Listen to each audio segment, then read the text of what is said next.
जंगल के बीच एक छोटा सा बिल्ला रहता था जिसका नाम नानो था। उसके पास अपनी मां की आखिरी निशानी थी, एक बहुत ही प्यारा जदुई लॉकेट। यह लॉकेट नानो की हिफाजत के लिए था। हर रात नानो उस लॉकेट को अपने सीने से लगाकर सोता और अपनी मां को याद करता रहता था। लेकिन नानो की नई मां रोजा उसे बहुत प्यार करती थी।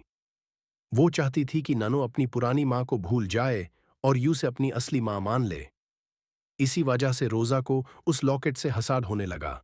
तभी उसके चालाक दोस्त जाफार ने उसके कानों में जहर घोलना शुरू कर दिया।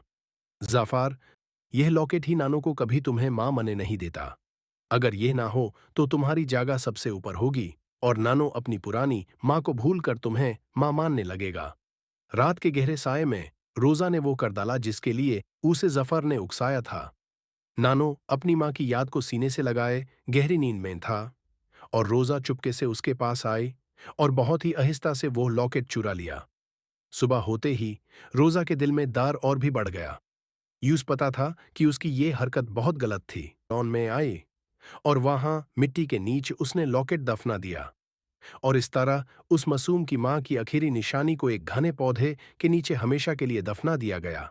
मगर उसे पता नहीं था इस चोरी का अंजाम कितना बुरा होने वाला था।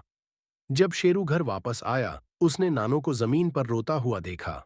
लॉकेट न मिलने पर नानो बहुत दुखी था क्योंकि वो उस लॉकेट में अपनी मां को देखता था और उस लॉकेट से उसे बहुत लगाव था। रोजा ने झूठी तसल्ली दी कि कोई बात नहीं, यहीं कहीं होगा, मिल जाएगा, वगैरह वगैरह। मगर शेरू की आंखों में सवाल थे। कहाँ गया लॉकेट? तुमने कहाँ रखा था? नानो, पापा, मैंने उसको कहीं नहीं रखा। मैं तो उसको साथ लेकर सोया था, लेकिन सुबह उठा तो वो मेरे पास नहीं था।